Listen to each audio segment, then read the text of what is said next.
So today I'm going to talk about teacher stress and burnout and practical tips for teachers and directors. And a little bit about me. I'm Robin Maddox. I am the Director of Behavioral Health at Clay. I started out my career as a special ed teacher. That's one of my old students, Jack, who has Down syndrome. And so I started out my career as a teacher, kind of burnt out, but also met one of my students' family therapists. So became a child and family therapist for the last 10 years. I worked at Northwestern here in Chicago and have been in private practice, and joined Clay because I wanted to help families and teachers and everyone more at scale. And then personally, those are my three little kids, 7, 5, and 2. So I have been a burnt out teacher, a burnt out therapist, and a burnt out mom. And the strategies I'm going to share today, I think will be really helpful and have been helpful to me. So a little bit about Clay. We are a behavior management platform specifically for early education centers. So we empower teachers to create a better classroom with when kids have disruptive behavior. And all of the information I'm giving today, we will have in handout form for you. Just email us at hello@carebyclay, and we will send you kind of a resource pack of all of the things that we'll talk about. So today's agenda, we're going to do a teacher burnout risk assessment. So thinking about a specific teacher and kind of what their burnout risk is. Burnout 101, what it is, what to look for, the stress and burnout cycle and where to intervene.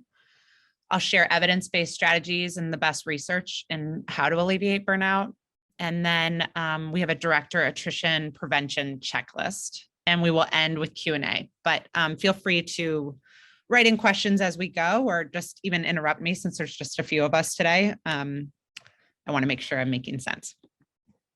Okay, so this is an assessment we created for directors, and it's an individual teacher burnout risk checklist. So think of an individual teacher in your school, and then I'll kind of go through these statements and think about it from strongly disagree to strongly agree. Where does this teacher land with each of these statements? So this teacher's opinion matters to me. Strongly disagree to strongly agree. Where do you land on the teacher's opinion? I remind this teacher how important they are to our school. This teacher knows I care about them as a person, and I know details about their life outside of school. This teacher has a best friend at work. In the last 7 days, I have given this teacher recognition or praise for doing good work. In the last 6 months, I've talked to this teacher about their progress. This teacher is connected to the students and the mission of our school. This teacher has a good amount of energy and motivation at work. This teacher is not displaying symptoms of burnout. And that looks like exhaustion or cynicism or withdrawal. And we'll talk more about what those symptoms look like. So kind of thinking of one teacher in your school, how much you're strongly disagree to strongly agree. And the more you are towards strongly disagree for each of these statements, the more at risk this teacher is of burning out and leaving. And so we want to kind of figure out how to get towards the strongly agree side for all of your teachers. So I love to kind of share the research to ground us in, validating that burnout is everywhere. 60% of teachers are finding their jobs frequently or always stressful, comprising their physical health, sleep, and ability to enjoy free time with family or friends. And this research comes from EdWeek Research Center. 75% of teachers and 85% of principals, which I like to think of as directors, are experiencing frequent job-related stress. And 59% of teachers and 48% of principals say they are burnt out. So it's helpful to know this isn't an individual issue or your school issue. This is pretty rampant in our country right now. So what is teacher burnout? What does it look like? It's a state of chronic stress that leads to physical and emotional exhaustion. Cynicism, so what's the point of this? Feeling really negative towards their job. Detachment, so detaching from the kids or detaching from colleagues at work. Feeling ineffective, like nothing I do matters. It doesn't matter what I do with the kids. It doesn't work. And then feeling a lack of accomplishment. So what does it look like? Symptoms of burnout is constant fatigue, constantly tired. You might notice some weight loss or weight gain. A teacher who's saying their sleep is super interrupted or they're not sleeping well. A lot of self-doubt, like I'm not a good teacher, I should find something else to do. Withdrawal that we talked about. Loss of inspiration, so loss of that feeling of like why they became a teacher in the first place. And feeling hopeless, like nothing's going to get better and it doesn't matter.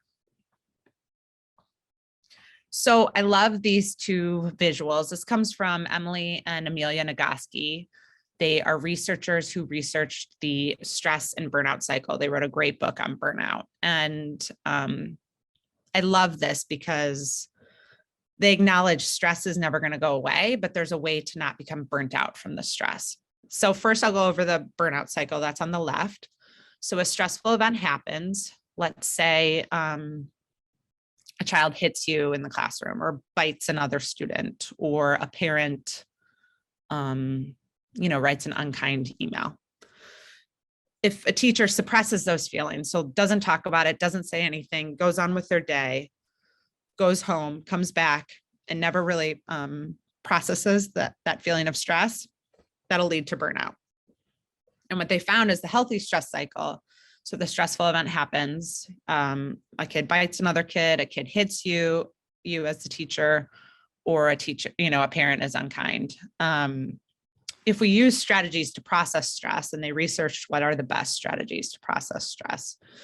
If we go home and get a hug from our partner, or if we laugh with a colleague, or if we dance it out with music, or draw, get those feelings processed through your body, it completes the stress cycle and you will not burn out. So it doesn't stop the stress from happening, but if you process the stress and use these strategies that they researched, it'll complete the stress cycle. So as directors, how can I alleviate teacher burnout? View burnout as a systemic issue, not an individual issue. And I'm going to go into each one of these more in depth. Increasing autonomy, addressing symptoms immediately, initiating conversations on what support looks like, creating a culture of care, and then the 6 coping strategies that the Nagoski sisters research about completing the stress cycle. So what do I mean? Viewing burnout as a systemic issue, not an individual issue. Thinking back to the research I just shared, this is happening to our entire country. This is not one teacher's individual problem. If they're feeling burnt out, it doesn't mean they're lazy or they're not trying hard enough. Teachers are overworked, underpaid, and doing the most important job. We know that from 0 to 5, 90% of the brain develops, and it's crucial work. And we don't always treat our teachers systemically. They're not paid, what their value. And so I think that is a systemic issue, not an individual issue. And it's not something we can change necessarily, but acknowledging that it's happening for a lot of people. Increasing in autonomy. So that's really giving the teachers more power and control, and really trusting them that they know what they need for their classroom. And when there's a problem, asking them how they want to solve it instead of telling them what to do. So making them feel more powerful. Addressing symptoms immediately. So if you see something, say something. If you're noticing a teacher seems really tired, or they're coming late to school, leaving early, or having a lot of sick days, checking in with them and asking. Worst case is you're wrong. Best case is you caught someone on their way to burning out, and just acknowledging that you're noticing it and that you want to help can really help someone. Initiating conversations on what support looks like. So that might be having individual conversations with your teachers or as a group, asking, what does support look like to you? And it might look differently. It will look different for each of your teachers. Asking your teachers what the most time consuming part of your job is. I think often we're surprised that they're spending the most amount of time on topics or things that we don't want them spending their time on. asking them how you can protect their time, and asking what systems you can put in place so they can do the work that they think matters most, or the gift of why they became a teacher in the first place. Creating a culture of care is incredibly important. So creating that family feeling at work. The research really has found that the caregiver relationship in a family affects children's behavior, and it can be often the same with the teacher and the co-teacher, or teachers in general at your school. How they feel about each other and that relationship really affects children's behavior. They're really affected by the culture. So it's kind of this top-down model of, if we create a family feeling, the teachers are happier and the kids have better behavior.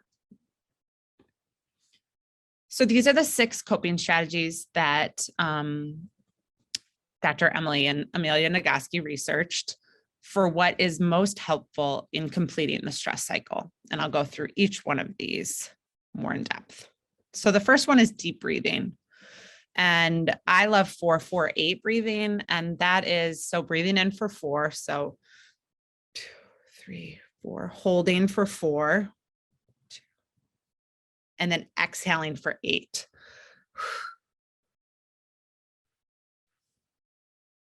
And so that's a really long exhale, but the purpose of it is, when we have a deep exhale, it tells our brain we're safe. And when we're hyperventilating, like taking really short exhales, it tells our body we're not safe. So we really want to make that exhale longer than our inhale. And that's something a teacher can do any time of day. We can always take deep breaths. Positive social interactions.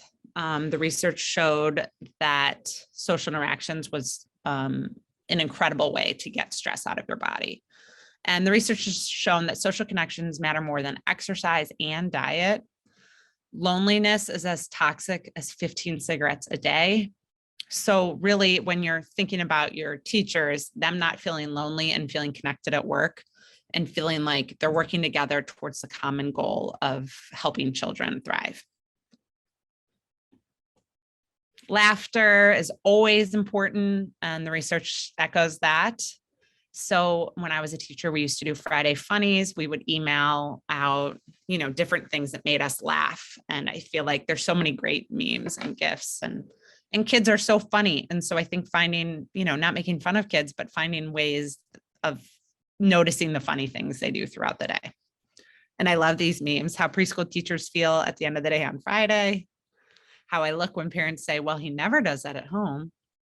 And who says teaching stressful? I'm 39 and I feel great. So these are some cute ones, but I think you could add more laughter to your school, and that helps. Physical affection. So this is probably not something you're going to do with your teachers, but helping them understand the importance of physical affection with a loved one. So, their partner at home, or their kid, or their pet. Receiving a 20-second hug is, the research says that's a long enough hug to really relax the nervous system and to get that stress out of your body. Crying is really helpful. It's probably one of my favorite ways to get stress out of my body, and kids are really good at that. They constantly cry to get stress out of their body. And often as adults, we prevent someone from crying, or we try to get them to stop. And so I think if your teacher's crying and it's in an appropriate venue, not in front of the kids, but, at the end of a hard day, it's okay for a big cry to happen, because they're getting that stress out of their body so that they can come back to school the next day and not burn out. And then the last one is creative expression. So encouraging your teachers to let their feelings out creatively. So that might be singing or drawing or painting. My favorite way to get my feelings out of my body is a dance party, and I used to do that with my students, and I do it with my kids. After 3 minutes of dancing, it's just a really nice way to get stress out of your body. And this is how they end their book. So the good news is that stress is not the problem. It's how we deal with stress, not what causes it, that releases the stress, completes the cycle, and ultimately keeps us from burning out. You can't control every external stressor that comes your way. The goal isn't to live in a state of perpetual balance and peace and calm. The goal is to move through stress to calm, so that you're ready for the next stressor, and to move from effort to rest and back again. I love this because it just tells us stress is never going away. Just as a human, stress isn't going away, but as a teacher, for sure, you're never going to have a day that's not stressful. But if you figure out how to complete that cycle, it'll keep you from burning out as a teacher. So these are statements based on how satisfied a teacher is and their own risk of burning out. So we have these assessments, and this could be really helpful to give to your teachers for them to think about where they are on the scale and to share it with you and figure out what you can do to help them lean more towards strongly agree. So here are the statements. I know what is expected of me at work. I have the materials and equipment I need to do my work right. At work, I have the opportunity to do what I do best every day. In the last 7 days, I have received recognition or praise for doing good work. My supervisor or someone at work seems to care about me as a person. There's someone at work who encourages my development. At work, my opinions seem to count. The mission or purpose of my company makes me feel my job is important. My fellow educators are committed to doing quality work. I have a best friend at work. In the last 6 months, someone at work has talked to me about my progress. In this last year, I've had opportunities at work to learn and grow. So I encourage you to share this with your teachers and ask them kind of where they land on this and what is most important to them. And the research showed that having a best friend at work, so number 10, is actually the most important in terms of retention for a worker. And this came from Gallup. They researched 2.7 million workers to see what was the best way to retain a worker and what helped the most with burnout. So having a best friend at work is incredibly important, and fostering those relationships as a director is important. And then this is for directors. So this is the last kind of checklist that we created at Clay, but how to check in, how are you doing? What are you doing to prevent kind of teacher attrition? So thinking about yourself as a director, from strongly disagree to strongly agree, I focus on and notice the positive behaviors of my teachers daily. I view burnout as a larger systemic issue, not as an individual teacher's issue. I increase teachers' autonomy by asking them how they would like to solve a problem in their classroom. I make time for and encourage laughter, silliness, and fun. I address burnout symptoms immediately. I start meetings with a moment of connection, meditation, or deep breathing. My teachers have the materials and education they need to do their best work. I know my teachers on a personal level. I have asked my teachers how I can best support them at work. This year, I provided opportunities to learn and grow through engaging professional development. So thinking of that checklist for yourself as a director, from strongly disagree to strongly agree, what can you do to get more towards the strongly agree for each of those statements? And we'll provide these kind of checklists today. So here are some concrete steps you can take today based on what we talked about. Assess how you're doing. The director assessment on preventing burnout, the individual teacher burnout risk assessment, and then we have the teacher satisfaction statements. Set up a meeting with your teachers to discuss burnout and share the handouts of the strategies that we'll share today. Start that meeting with the time for connection or mindfulness or laughter. And then set up individual meetings with your teachers to review their teacher satisfaction statements and to ensure that you're setting up professional development for them. If they're all feeling really burnt out, for them to have some professional development around burnout or thinking through what do they need. So review of our time together, we talked about what is burnout, what to look for, the healthy stress cycle versus the burnout cycle, the evidence-based strategies to alleviate burnout, and then concrete steps you can take today.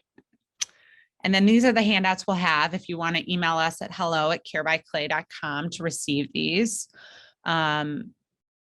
We have the director assessment, the evidence-based strategies, teacher burnout, what it is, what it looks like, teacher satisfaction statements, the director's individual teacher burnout risk.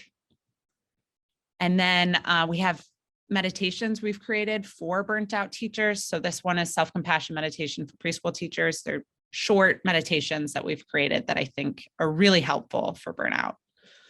And then we also have a digital behavior expert. So a lot of burnout for your teachers happens when they have challenging behavior in the classroom. And so this is an example of a question a teacher could write into us. So I have a 2-year-old in my classroom who bites, help, what should I do? How should I respond? And we automatically have created, with all of our clinical knowledge, these responses that I think are really helpful and will really help teachers. Instead of Googling, they have this at their fingertips. So any questions, please email us at hello@carebyclay.com. And then I'm going to stop sharing. And if anyone has questions, I'd love for them to unmute and ask me or write it into the chat, and I'll look at the chat too.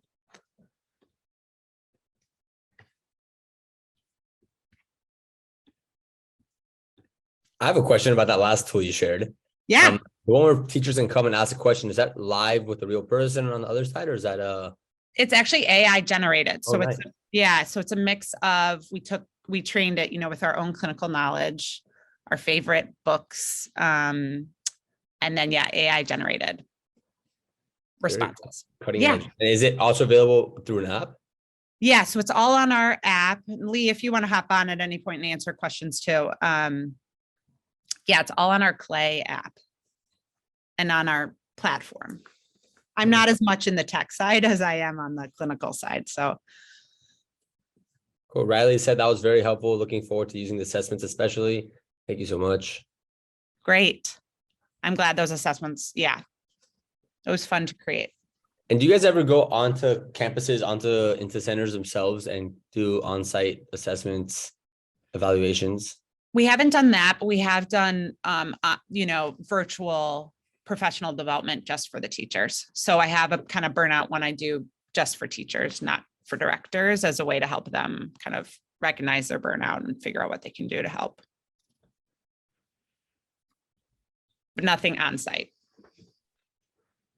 So But if we wanted, Sorry, I'm so sorry. So Go ahead. if we wanted to set up a virtual assessment for our entire staff, or in service for our entire staff, who do we contact about looking at what those options look like?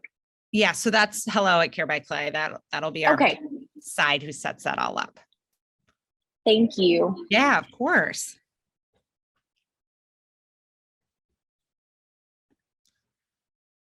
Any other questions? I just need some water real quick,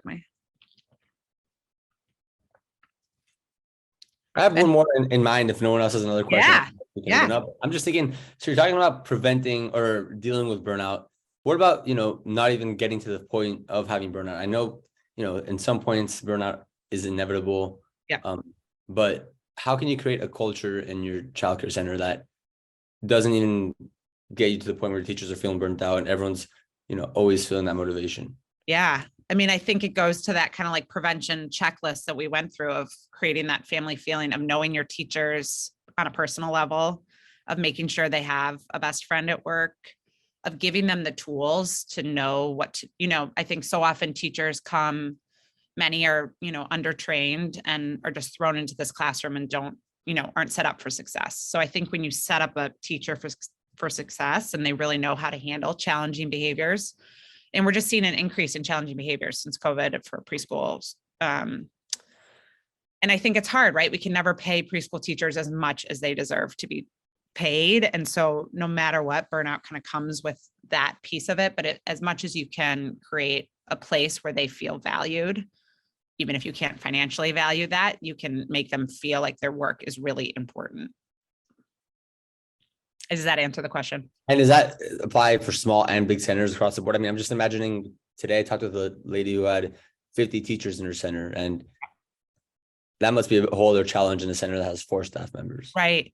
And so I think it's like creating mentors, it's not all on the director to do that for 50 teachers, but creating kind of mentors or teams or, consultation groups where they all kind of come together and talk through the stressful parts of their day. I think the more that you as a director open up the conversation to talk about really hard things and validate that it's hard. I have 3 kids and I can't imagine if I had 30 kids in a classroom. It's a lot. Mhm. Does that answer it? Yeah. Yeah. Thank you. Yeah, of course. Anyone else? Benny, any more questions? Oh yeah, go Riley. Sorry, I just wanted to say also, I really loved the mentor idea because we are challenged in that way. We have almost 40 staff members, and it's very difficult to get teachers to come to work every day. Is our biggest struggle right now is kind of attendance and maintaining attendance. And so the idea of having kind of mentor staff to be able to do mini trainings would be excellent, because we wouldn't have to find as much coverage to be able to have large group meetings. Exactly. So anyway, I just wanted to thank you. That's a really wonderful idea. Yeah. And even like putting that mentor in charge of checking in with that teacher of like, hey, you've missed a few days. Are you okay? What do you like just someone kind of mothering them in that way can be really helpful to getting them to school. And yeah, that's a really, really good idea. Thank you. Yeah. Right. So if you have 40 staff members, how many students do you have in your center? We have around 250. Wow. Yeah, and we start at 18 months, and then we are technically we're certified through 2nd grade, but we go through private kindergarten. Wow. Yeah, and it's we have a full admin team, so I'm very lucky. I'm the principal. We have 2 directors. We have a head of admissions. We have an academic coordinator. So it's nice to not be alone personally, not feel so isolated. Our whole admin team is in this training right now, just so we could do it all together. Nice. But it's really important to me, like you mentioned, I know that it starts from the top down. And I worked in public school education for such a long time that I want to bring that same feeling of unity to our teachers here on staff. But this time of year, especially, I saw someone say the other day that April and May are the armpit of the school year. And I feel like we are feeling that. So we are trying to figure out how to improve. And I just want everybody to want to be in this space and to feel valued in this space. So trying to figure out ways to do that.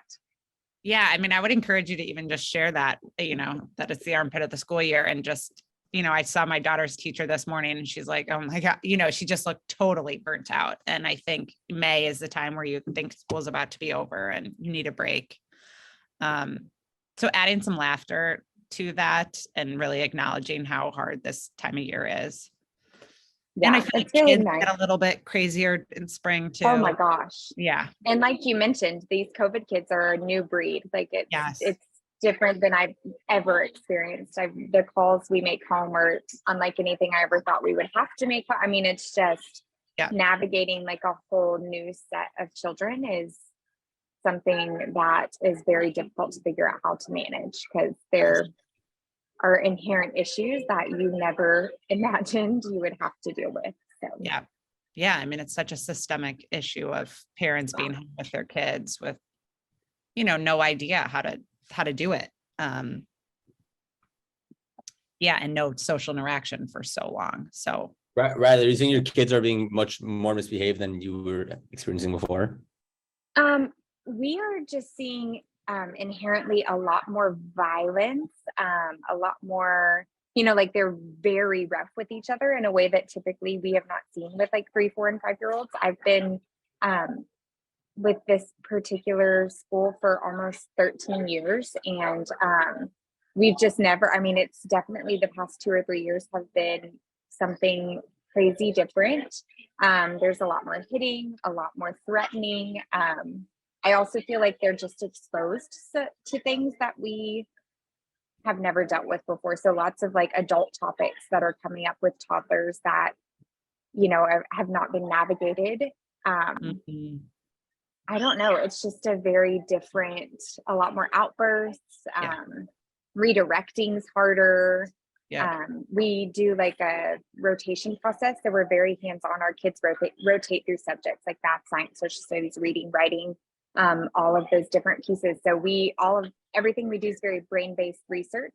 And based on keeping them busy because they have such a short attention span. But it seems like no matter how busy we keep them, we still are just dealing with redirecting issues that I never imagined, would be as hard and graphic in they're just really rough with each other in ways that we had never seen before. Well, you found the right resource here with Clay. Yes. Yeah. Yeah, I'm excited. Challenging behavior has increased, and that actually underneath it, we're seeing that developmental delays are a huge component of that, and anxiety can be a huge component of that. And so we had this whole screening process too for parents and teachers to kind of figure out what is going on and why is the challenging behavior so hard. So real quickly before we wrap up, can you tell me what all Clay has to offer? I know you mentioned there's an app, but what is the whole idea behind Clay and how can we use it to best benefit our center? Such a good question. We have so much to offer. We have a full parent developmental and behavior screening. And then they get a full report kind of on what's normal, what's not normal, and what are next steps to take. So that's one piece. We have a teacher checklist in terms of assessing for risks of autism, anxiety, ADHD, and then challenging behaviors, which can be really helpful to share with parents, the mix of how parents responded, how teachers responded. And then we have the behavioral digital coach for teachers to ask in, any behavior question that's happening in their classroom and get some ideas on what they can do. And then we have a lot of professional development. We have one specifically on handling challenging behaviors in the classroom that's been really helpful for a lot of teachers. And then a lot of handouts and different ideas of what to add to your classroom, like a calm down corner and how to introduce that and how to make it work. So it's not perfect, it's not magic, but we have a lot of really great ideas and tools that are not intuitive and not necessarily anything I saw when I was a teacher to know about in terms of social, emotional learning. And the best place to access all of that is on the app? Yeah, and the best thing to do would be to email and our founder. I already sent an email earlier, so yeah. Great. Because we actually just scheduled or worked in 4 additional PD days into our fall and spring calendar for next year, just so we have more days where we are kid free on campus. That way we can do a little bit more professional development. Amazing. So I'd love to be able to touch base with you guys. That way we can get something out there. So anyway, I will email. Yeah. And then we could set up a meeting to kind of go through each thing and kind of show it to you in terms of that as well. Yeah. Okay, perfect. Thank you for your time. Yeah. Thanks for asking so many great questions. Awesome. If no one else has any other questions, we can go ahead and wrap it up. That was a great session. Thanks, great question. Benny. Thank you, Robin. Thank you, Lee, and the whole Clay team. Thank you, everyone who joined.